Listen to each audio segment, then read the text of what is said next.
Hello and welcome to Coach's Conversation Café. I'm Keith Rodriguez, your host, and as always, I have with me Adam Valencia, owner and CEO of Reconnecting Youth. Hello, Adam. Hello. Thanks. And let me tell you, we got a super guest on with us today, one that I'm so excited to have on. He's a big catch for this show, and Adam and myself we can't wait to get started. We have a great show lined up. We're going to talk about a phenomenal company that he runs, and we're going to get into some recruiting, how to get recruited as a football player. You are not going to want to miss this from start to finish. It's going to be a great show. And so without further ado, let's get to it. The CEO of Young Athletes for Christ, John Diaz. Hello, John. Thank you. Thank you, and both you, Keith and Adam, for having me. It's a pleasure, man. I'm excited to get rolling with you guys. All right. Hey, first things first. What's the surf look like out there in the 805, bud? What's the what? The surf? The surfing look like in the 805. I think it's pretty good, man. It's always good stuff out here in Ventura County in the 805. Oh, I miss it. Me and John go way back many moons. I was just a skinny 17-year-old freshman at Cal Poly SLO on the football team, trying to get a little respect, and John was a big, mighty, one of the captains of the defense there as a senior, and he was one dude I did not want to run across in tackling drills, let me tell you. Remember those days, John? Good times back at Cal Poly SLO, man. Right. Hey, so John, tell us a little bit about yourself and give us maybe a snapshot and background of how you became involved with Young Athletes for Christ. Well, Keith, I think the biggest thing is growing up in Guam and moving out to the States when I was 7. You know, I already had a background behind me, but coming out to the States was new. And so being able to come out here and experience life from a different set of eyes and being able to, I think I always enjoyed sports growing up. I had big brothers that were around me that kind of helped me to develop my prowess for sports. They tagged me and let me tag along with them. I was able to be fortunate enough to go to Channel Islands High School and play football, become all conference, all county, pretty much all everything there. And I think that's where it all started. I felt like there was an opportunity for me to go to college, and being able to go to Cal Poly SLO kind of opened that door. But just like many other athletes, I think I had grandeur visions. I wanted to go to UCLA. I wanted to go to, these big schools, and they were recruiting me. But at the very end, man, it didn't work out. And between them and UNLV didn't, and the schools that I was looking at, I turned away. And so Cal Poly SLO was the alternative that I took. And, I think looking back on it, it was probably the greatest thing that could have happened for me, because it humbled me in a lot of ways, allowed me to see what was needed, and going there, having an opportunity to play, even just seeing for myself, sometimes as athletes, it's so easy to take things for granted. And I had to learn a lot about my work ethic and my desire. So after graduating from Cal Poly SLO, I went back home and I started working in the finance world and started coaching. And from there, I started coaching at the high school at Channel Islands. And then my cousin Toa Saipali and we were training athletes together, and we came up with this thought process that, man, what if we could help the kids on the south side of Oxnard at Channel Islands and help coach them up in this great game of football and give them an opportunity to experience some of the highs that we went through and help them go to college. And in that, we started helping all the kids on the south side of Oxnard that were at risk, but great athletes. And back then, man, that was a big thing. And so we began working out with them, and both he and I both got saved at the same time. So our faith became very important to us. So not only training these kids, but now having an opportunity to mentor them and teach them about Christian principles and about life, how to be a godly man and how to do the right things, how to make better choices. And I started utilizing a lot of our relationships. We started not only working out with these kids, we'd have them in our homes and we'd feed them. There'd be like 30 of them. We'd feed them. We didn't have an office. We just used the fields over there, and then we take them home and feed them, and then we'd share the word of God with them, and we began to mentor those guys. And since that time, that's where Young Athletes for Christ kind of dawned, and we started building it and doing camps and clinics and outreach events. And it just began to grow in the south side of Oxnard. And then as things changed and stuff, we began to open up and go into school areas like Texas, in which we've been in the last 9 years with one of our alumni, Coach Mathis. And since that time, we're now in Camarillo. And here we are 24 years later. And now we have a girls cheer program, competitive cheer. We have 7-on-7 now. We have our regular sports academies, and we have all these leadership events and other things that we're doing now that we just kept evolving. So it's been a blessing. Well, John, I'll tell you, so excited to have you. And I'm so glad that I've had the opportunity to get to know you. And I really thank Keith every day that we talk about you and all the great work that you're doing out in the Central Coast, and not just in the Central Coast, but also nationally. You have an impact on student athletes attending colleges from Nebraska all the way to Indiana. I mean, you're everywhere. So again, I'm very thankful, and I appreciate that, Keith, very much for introducing me to John.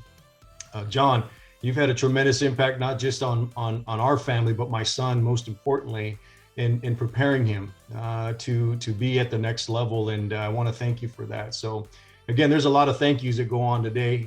But again, I want to appreciate what Keith has done and really helping us bring that relationship together. And I just know that you're doing so much with Yak. I mean, I had a chance to visit your site, see the cheer program, see what you're doing with some of these student athletes and some of the areas that you're targeting with some of the young men and young women that are coming from a very, very difficult background, and having a chance to have an impact, not just academically, but socially and athletically. And, that's a part that I'm very thankful that the work that you're doing. Tell us a little bit about some of the goals that you've had set up for Yak. And over the years, I know that it has evolved. I mean, you got a group happening on Wednesdays, you got a lot of activities happening on Saturdays, but what are some of the major goals that you set forth for Yak? Thank you for all the kind words, Adam.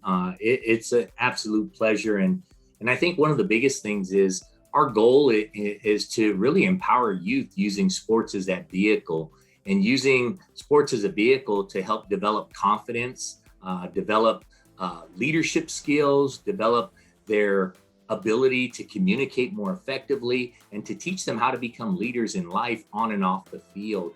And as we started to figure out, what some of our niches were, we realized that education was always important. Faith was important to us, and obviously sports. So we wanted to figure out how we can draw that net out there to a lot of them and be able to bring in as many as possible. So I think, for us, we look at some of our core programs with our sports academy, which allows kids to come in to go through our educational program and be able to mentor them, help them through their process in life, and be able to teach them life skills and help them be successful.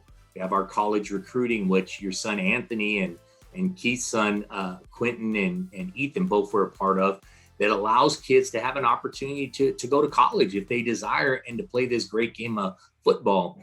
And we've been able to help over 350 of them over the last 24 years to be able to have that opportunity. We have a great flag football program that we've had for the last 7 years that we just concluded this past weekend, that we set a record. We had over 100 kids in the program, and we had, I think it was 12 teams. So that was a huge blessing for us. So we had 4 girls in the program. And I think that's where we're growing is we want to connect with not just the student athletes and the at-risk youth, but even the everyday youth today, man, that just needs something positive to be a part of, so that they can go out there and learn how to socialize, develop people skills, be part of a team environment, and know that there's people out there that care about them. So I think if we're continuing to look at goals and different things, our girls cheer program continues to grow, both on a competitive side, and then just girls that we can get involved so that we can begin to mentor them in the same way that we've done the boys over all these years. And in doing all those things, we always want to find time to be able to give back into the community even more. So our outreach programs, creating things during Thanksgiving for the feeding to be able to go feed the homeless, or partnering with other organizations to pass out food or go deliver food or clean up or different things like that, have always been a stable mark of Yak. And I think if we were to do anything right now, we want to create a program. We have over 100 kids a week that we work with now. For the first time in the history, every week we have at least 100. And when we're doing flag football, it's over 200, and then when we have our 7-on-7 elite, it's 500, So I think our biggest thing is to continue to grow and develop it so that we can bring our staff on full time and give them the ability to impact more kids and more families here in this community, in Texas. We're now in Guam as well. Now we're developing kids, we're bringing them out, and we're discipling them so they can become leaders. And one day they can go out there and do something special with their lives as well. Wow. So many moving parts, John. I mean, I've had the pleasure of seeing Yak for so many years, and I remember kind of almost where it started, not originally, but it's early stages till now, and the things that you've branched out and are doing so well is amazing. What is maybe something that the general public that doesn't know about Yak, or something that you take great pride in that maybe is overlooked, or something you want the general public to know about Yak that maybe gets passed over? I think a lot of it is people think that we're just a sports program or we help kids. When I think when Yak first started, they always thought about us as just football. And I think today they see us as a total outreach program, a sports ministry that really impacts kids' lives. Football is one of the things we do, but it's not everything that we do. Today, it's all about, instead of just seeing one branch of the tree, they can see all the different branches that Yak has and the impact that it's making in different people's lives. And I think because of that, I think we're getting a lot of more awareness, and we're getting a lot more support for people to see that they want to be attached to something good. And I feel like what we've created is something special. Well, that's the big buzz, how to get recruited. I often think about my time, and I know Keith with both of his boys, was on the phone doing a lot of different things, trying to make it happen. And fortunately, again, as I talk about our relationship, John, I certainly appreciate everything you did for me in guiding myself, but also my family through this process of recruitment and how to go about what are some of the immediate needs that we have. And what are some of the expectations that colleges and universities are looking for? I think about that. I mean, like it was yesterday. I appreciated all your guidance because I was texting you, calling you, and the times I reflect back. We stepped on UC Davis's campus. We stepped on Sacramento's campus. We went to, we were everywhere. You set the meeting up for us to go to UNLV. I mean, it was just. It made me and my family feel like we were really part of something special, and we were at the time walking in there, especially when a coach would come up to you and say, "Hey, how you doing? Hey, how you doing, Mr. Valencia? Hey, this is your son Anthony." It was like they knew us, and I really appreciated that. So let's talk about recruitment for a second. Yes. As I share, our story as our family and, helping my son, and I know Keith has a lot of great stories as well.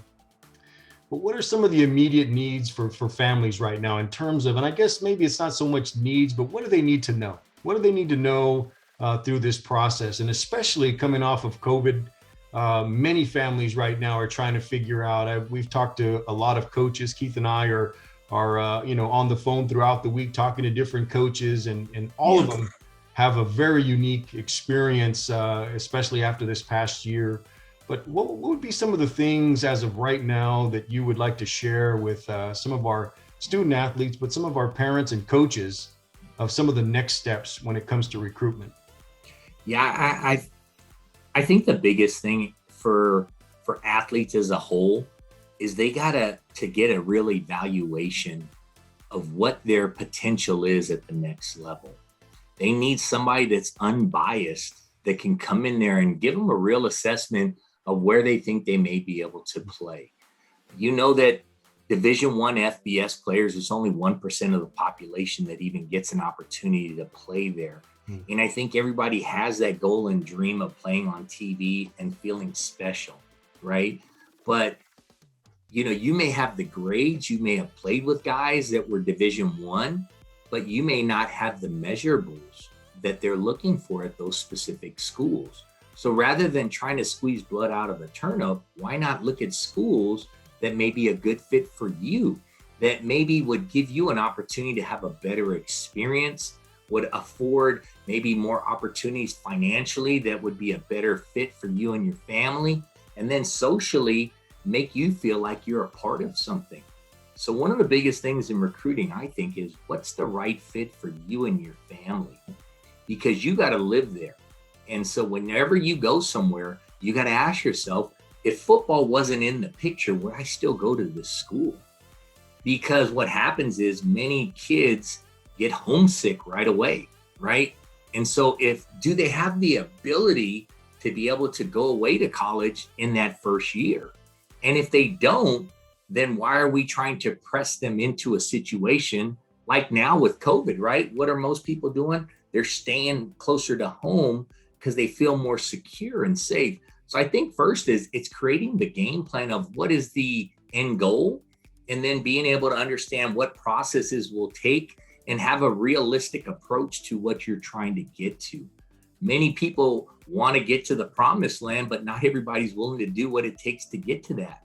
And I think don't do it because your friends are doing it. Don't do it because it's social media acceptable. Do it because this is something you want to do.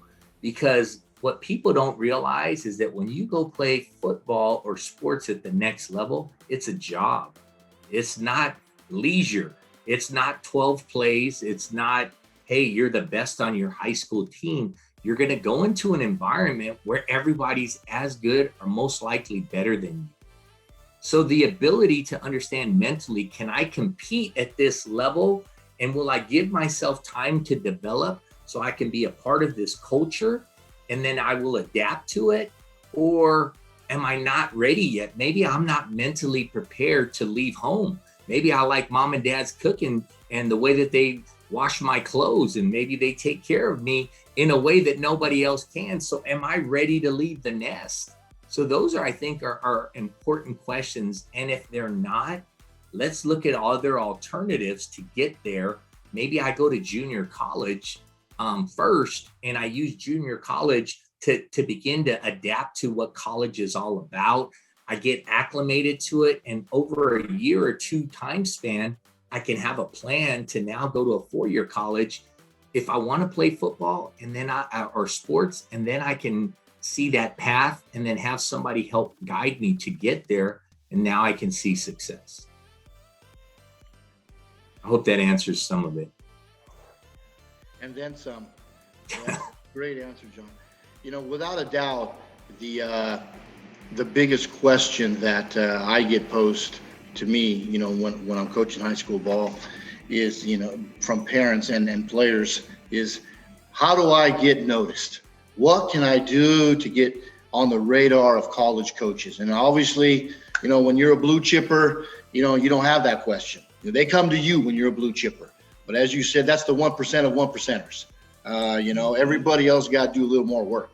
And so for those student athletes out there, their parents, their families, trying to get noticed, coming from areas like Tulare County, that's not the Bay Area, that's not SoCal, that's not Miami-Dade.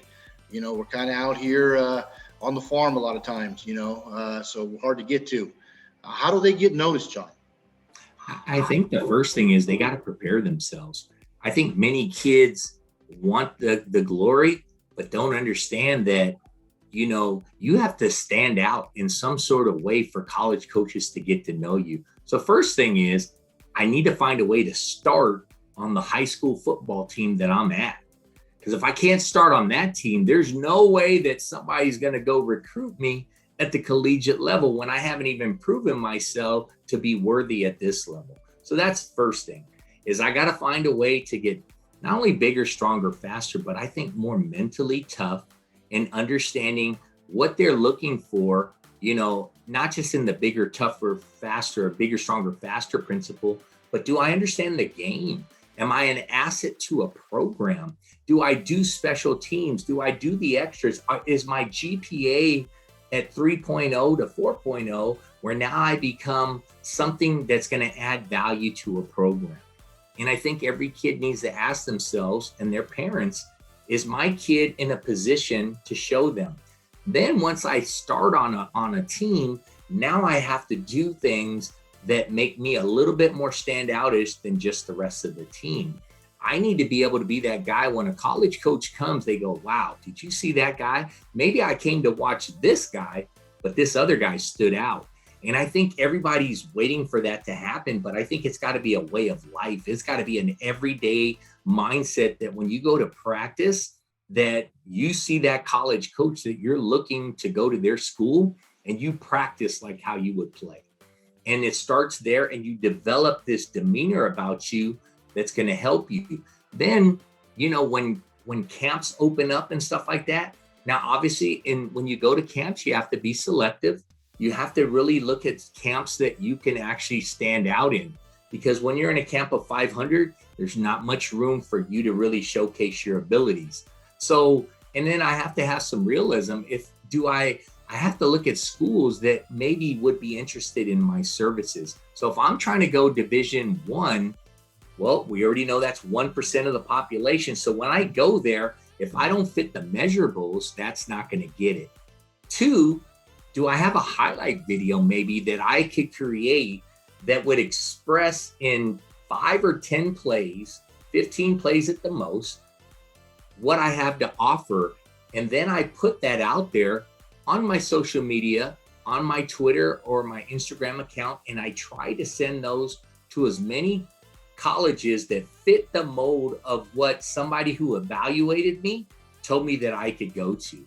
So if I feel that I'm a Division II or an NAI type of player, then I need to send that film to those types of colleges, because I'll probably never hear back from those Division I schools, because they already have GAs and other people that are sifting through the red tape of people that wouldn't fit the criteria.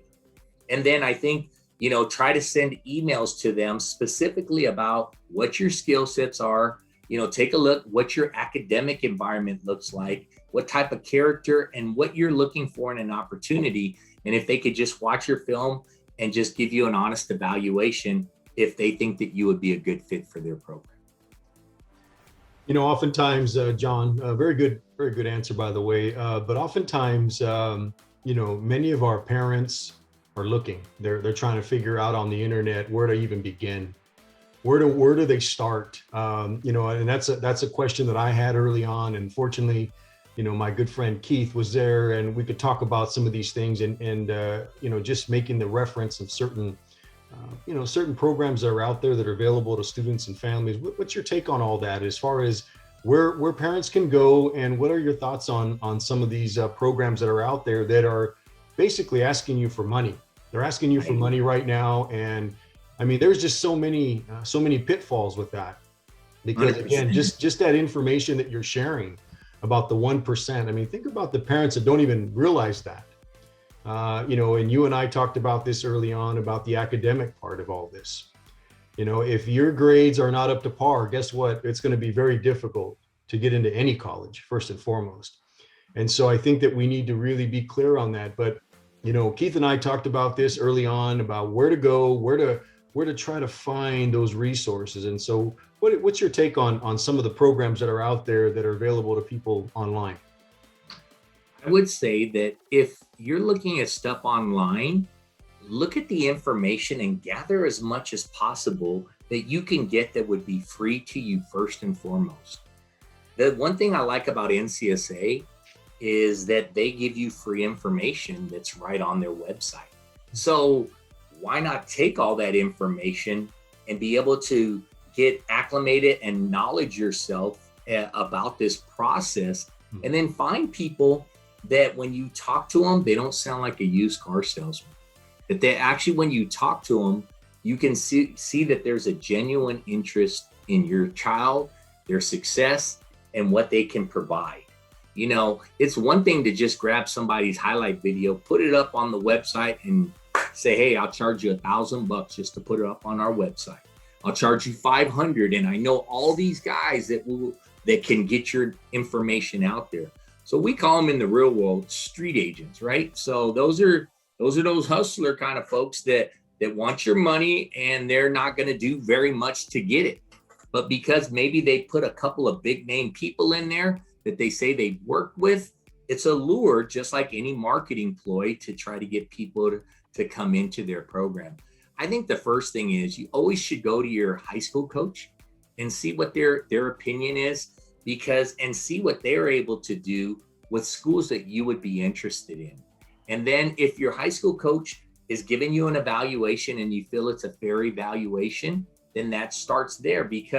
And if there's schools that aren't going to come because you are in an area where they're not heavily recruited, then you need to find places like YAC or other ones. I'm not too sure how many others would take you through the process, to be honest with you.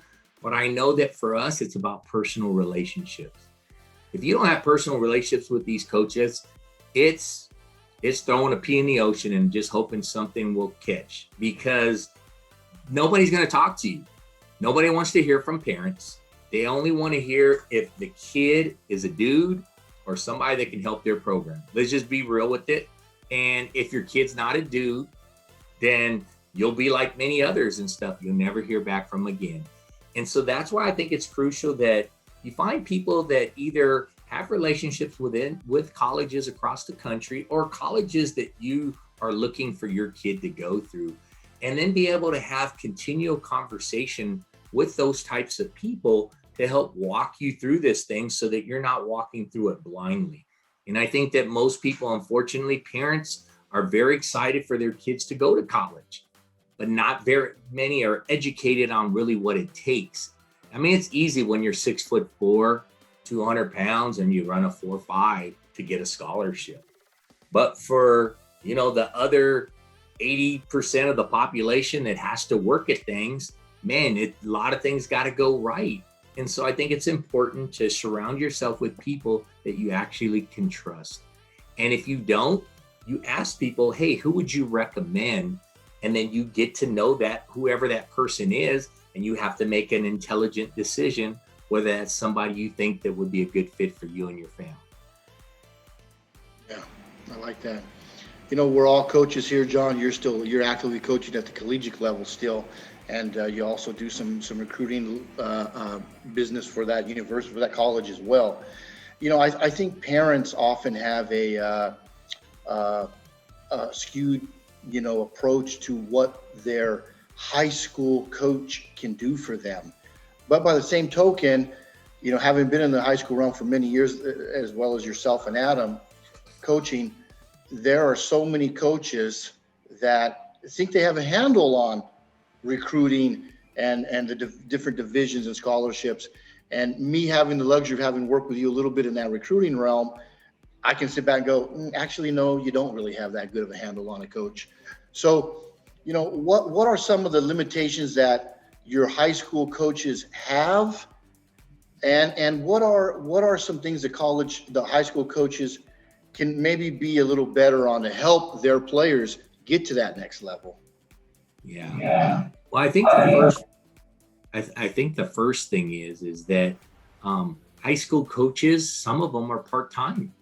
So when you have a part-time coach that has a full-time job outside of that, they have a family, everything else, there's only so many minutes of the day that they can give to be able to help your kid or any of the kids.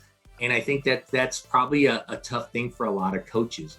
Other coaches have been coaching for a long period of time. And if they're at a successful program, many of them have developed relationships with these colleges, which make it a lot more easier. Some of the bigger name schools, it's not a problem to get kids scholarships to some sort of schools. So that going to a certain school where there's a coach that has tenure, has relationships, etc., that's the ultimate, right? But then when you have a part-time coach that doesn't have the time, they're probably not going to put as much emphasis on that. So that's a struggle. And so as a parent, you're wanting more and they're not giving you what you need. And some of them believe that that's not part of their job description, is to get your kid a scholarship. They're just to coach X's and O's, manage the team, manage JV and freshmen, and make sure that you guys are as competitive as possible. So I think it's all about the culture that they come from, And I think lastly, parents, I wouldn't put all your credence into them. I think allow them to be part of the recruiting process so you don't alienate a coach by doing stuff outside of their realm, but somehow working with them and saying, hey, where do you think my kid is at? Or having your son take some honest themselves and asking the coach. And then from there, seeing what the coach is willing to do on your behalf. Would they be willing to send out film, email some coaches? You can ask them that. Would you be willing, hey, I've created this highlight. Would you be able to send out to these 10 schools my son's film? These are his transcripts. And anything you could do would be greatly appreciated.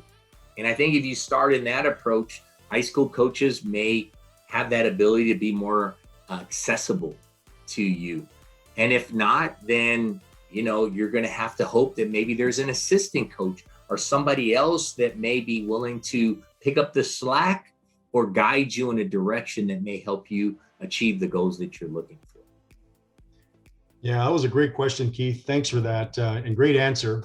I often think about, there's got to be a winning formula, right? The whole purpose of our conversation and really developing all this is really creating a new standards of coaching.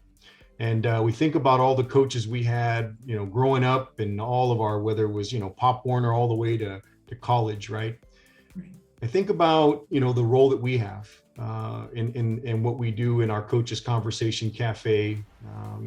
Keith and I are on the phone. We're talking all the time. We're really trying to put those golden nuggets out there, those little nuggets that we know that coaches can grab onto, because again, you're right. I mean, gosh, I think about some of the coaches that we've worked with over the years, and many of them are seasonal coaches and don't realize that there is an importance of the role that they play with student athletes. And so it always takes a little nudge, maybe more than a few nudges, as a parent, to let the coaches know. But and again, being very tactful in doing that, of course. And your high school coaches play a significant role on anything that you're trying to do, whether it's in any sport, whether it's baseball, football, basketball, swimming, you name it, cheer, whatever it may be.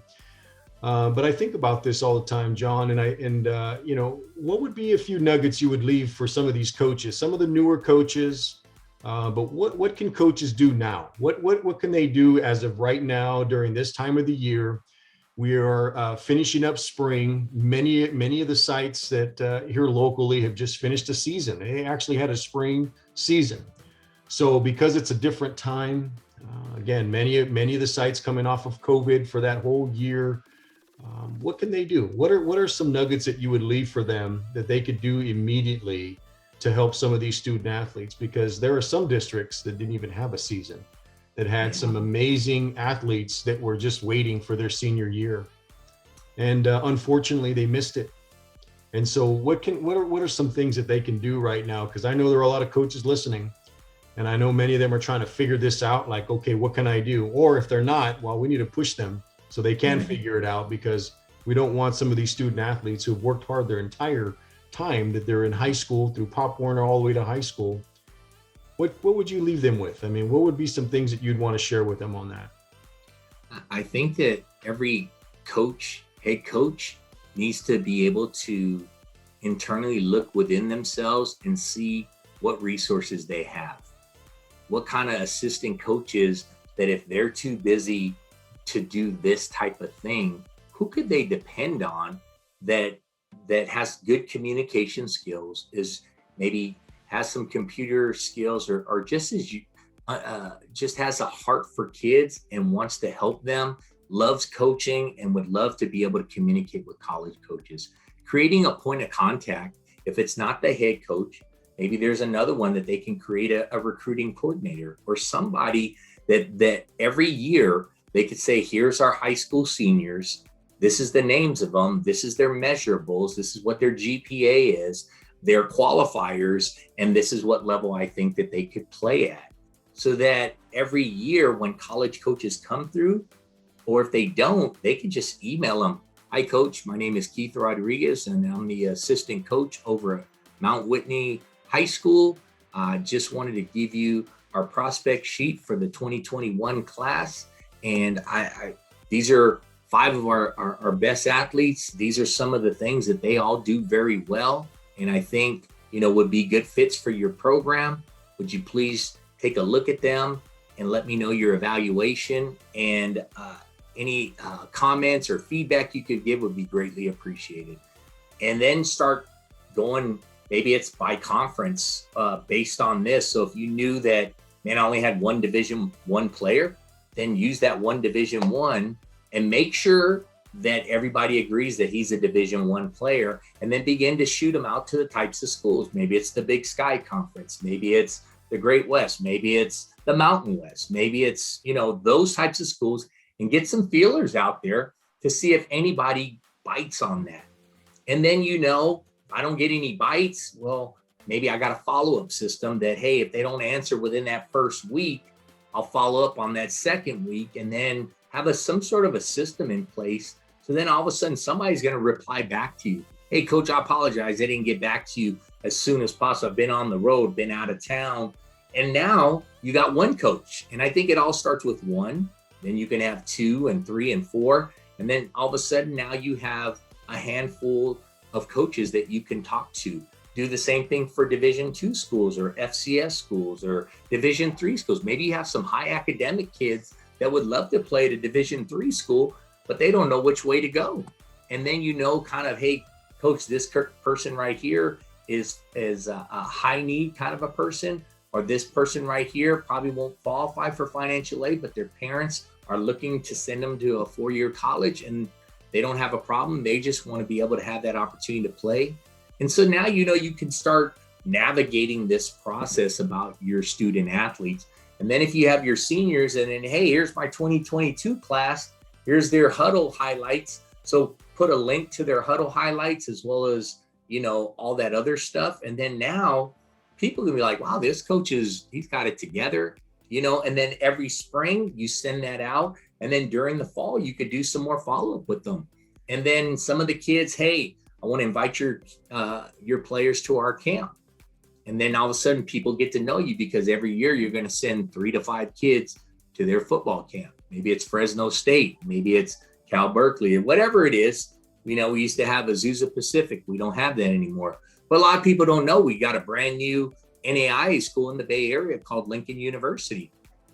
So there's an opportunity to have another school that kids can go to, but nobody knows about.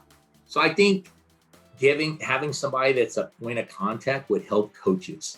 So then they don't have to take on one more thing. And I think with head coaches, the challenge is that they only have so many minutes of the day.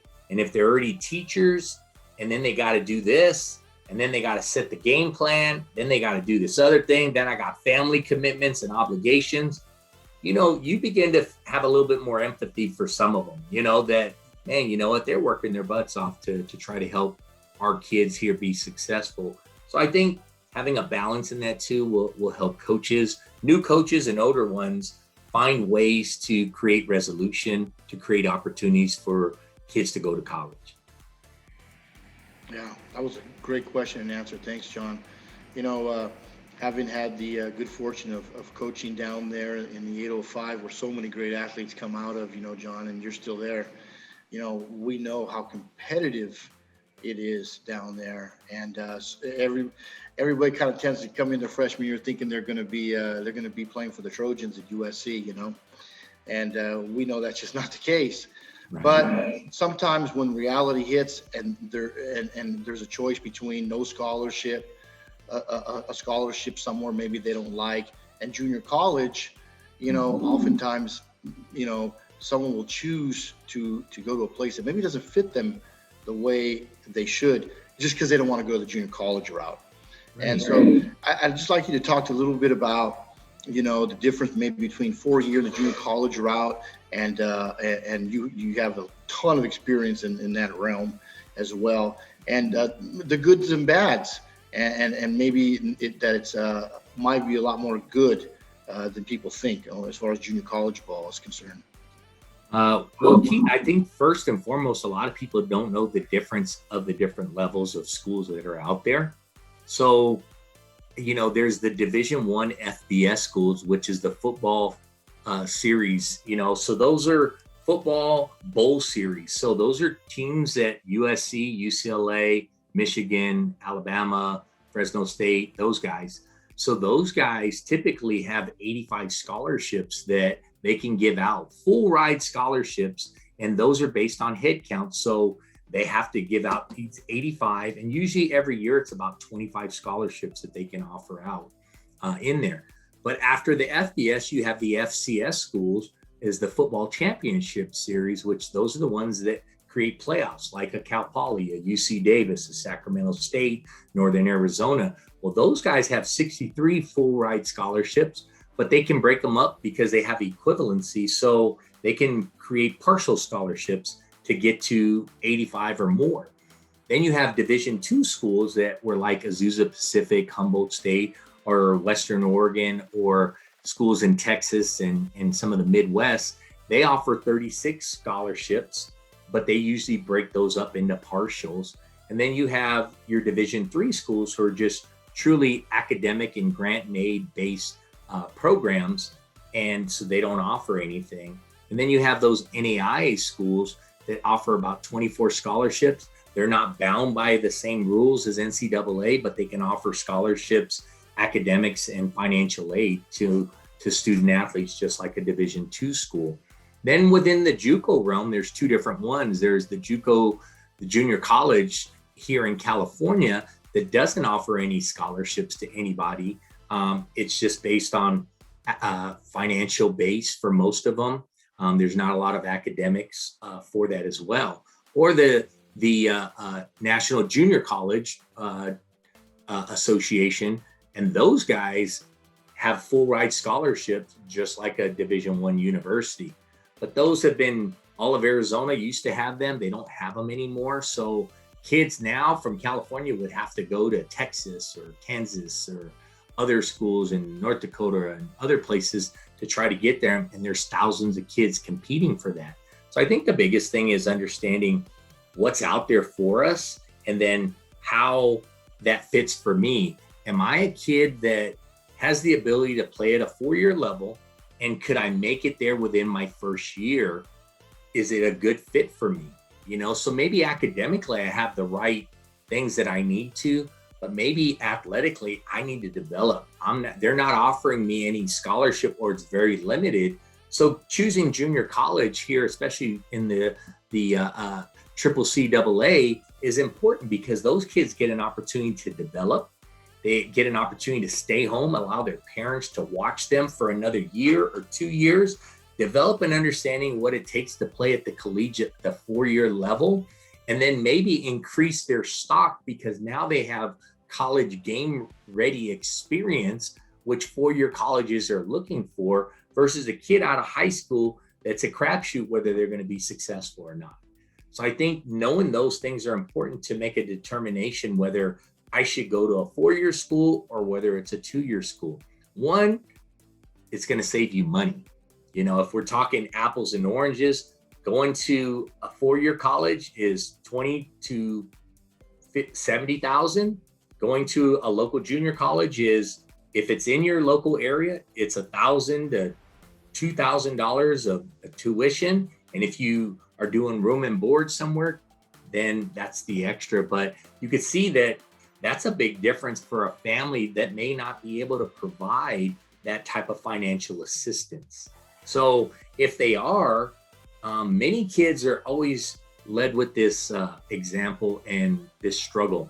Do I walk onto a school, or do I go ahead and go to a local junior college? And for so long, junior college had a negative connotation for people because they felt they were better than a junior college. Unfortunately, if that was the case, then Cam Newton wouldn't have went there. Aaron Rodgers wouldn't have went there. There's just Steve Smith wouldn't have went there. Keyshawn Johnson wouldn't have, just name it. There's thousands of junior college guys that went the alternative route to bet on themselves to get to where they wanted to be at. And I think it's all about making sure that you're not going for prideful reasons, but you're going to better yourself. Because if I walk on at a specific school, that $20,000, if I walk on and it doesn't work out that first year and I try to do it again, now I got 2 years of debt versus only having to pay a couple of $1,000s. And I think financially, it makes more sense to people to be able to stay, bet on themselves, and then be able to get their academics in line. If it wasn't, making sure that they're developing as athletes, making sure they're mentally and socially prepared for a 4-year, and you make that transition.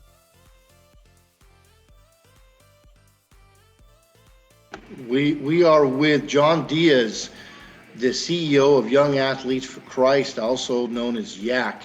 Has many parts, many moving parts. All they do things, so many things well, and it's been a great show so far. And we're coming down to the wire here, but I know Adam wanted to finish up with some things.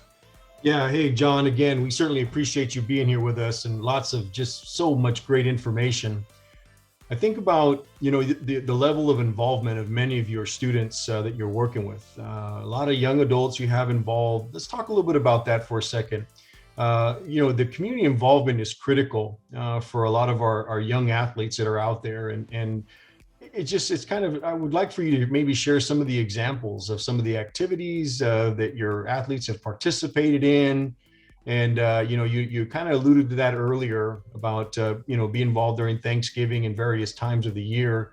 But if you could share a little bit, because I really believe that our coaches need to really understand the importance of community service and service learning and giving our athletes an opportunity to do that, whether it's involving with an elementary school, involving with the Good Samaritan Center, or just getting involved with churches, the faith-based community.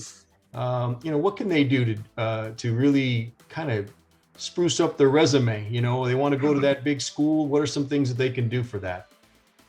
Yeah, I think it's important, the value of giving back. I mean, it's a principle that we hold dear to our hearts, being a faith-based organization. And one of the biggest things we found is that when you learn to give back, you can appreciate where you came from. And I don't think enough people in life that have been given so much on a silver spoon or other things get to appreciate the opportunity to give to those that are less fortunate than they are. And I think for us, one of the biggest things is that we want to always lead by example. So, and I think whether you're a coach or in any kind of situation, people look up to you. So you have a platform and an opportunity to be a person of influence within these young people's lives. And what better way is to show them how to do these things so that one day, as they continue to do these things, it becomes part of them, and they too can pass the same principle on to their own families, to the people around them. And that's what makes our community, that's what makes our world a better place. And for us, we have our leadership development and Bible fellowship on Wednesday nights. We go from 6:30 to 7:30, and we've been doing that here at this facility for about 3 years now. And that's how we actually started back when we first started doing this. And it's a midweek type of situation where the boys get to come in, and our leaders, we have about 7 of them now that are all alumni or that are in the program, and they come back and they create topics for the month. And what that does is it gives them something specific for the boys to hold on to. So maybe it's about character, or maybe it's about overcoming obstacles. Maybe it's about how to deal with adversity.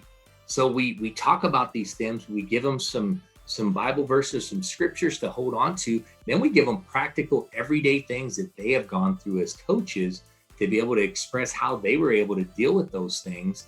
And then we feed them, we give them pizza or food, and we fellowship. And then they break into small groups. And in those small groups, these young boys are able to express themselves about what they just learned or what's going on in their lives that they can help, that the mentors can help them deal with it. Because, in the middle of the week, that's when the struggle really happens for a lot of kids, right? Because now school's been going on and other things are happening and chaos comes, but there's nobody to help with the chaos. And so having this midweek program, we feel, has been very resourceful and very a great opportunity for these kids to be able to be fed and be able to be encouraged and be able to be lifted up and show them that, hey, you too can overcome these things. You too are in the process of being your very best self, but somebody's going to show you how that works. And you're not the only one dealing with that. We as leaders deal with that every day, but may not everybody tell you about what they're dealing with. So I think by them exposing themselves and being transparent with what they're dealing with allows kids to develop that trust factor. And then now they can begin to see that value. And then from there, doing events with them outside of that, maybe we do a bowling night, maybe we go out to the beach and we do a workout with the boys, and then we do a barbecue with them once a month or something like that outside of it, so that now you're showing them that you're human, not just as coaches or whatever, but you want to be a part of their lives. And I think when you do that as young boys and young people, you feel like, man, you know what? This person doesn't have to do these things. Why are they doing it?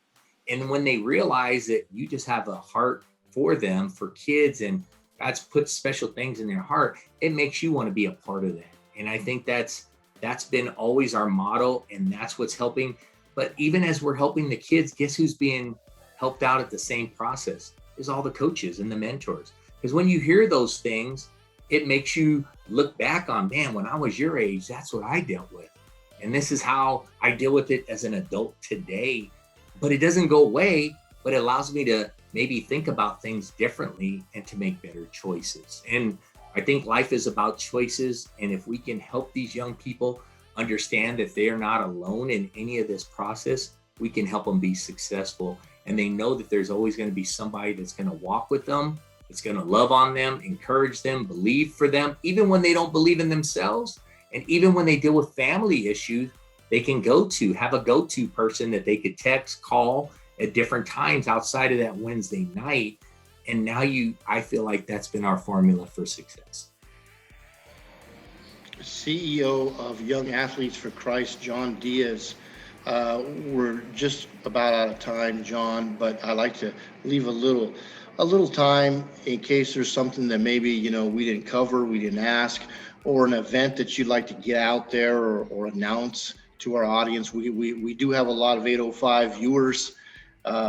If there's something we missed or anything you'd like to share about yourself, or again, Yak or recruiting, or even an event that's upcoming, I like to always give a little bit of time for that. So go ahead, John. Absolutely. I think the biggest thing is, if you want more information on who we are and what we do, first and foremost, go to our website at www.yacfoundation.org. That will give you the beginning process of any information that you would like to know about our organization, about our outreach programs, our sports programs, our recruiting, anything that you want to know, it's on there. And you can contact us at 805-312-8242. That's 805-312-8242. And we realize that there's needs for everybody. But if there's specific needs that we can address with the types of programs we have, we want to be a resource for you. We want to be able to give our time to be able to help you walk through this thing called life, and know that there's people out there that actually care about you. So we just appreciate the opportunity to be able to share a little bit more about who we are and what we do. I want to thank both you, Keith, and Adam, for having me today and giving me the opportunity to share with people what we're doing out here and how we're striving to make a difference with the youth and the families here in our different communities. CEO of Young Athletes for Christ, John Diaz. And let me tell you, there is nobody that gets it done in the business better than Yak and John Diaz. If you can find somebody, good luck.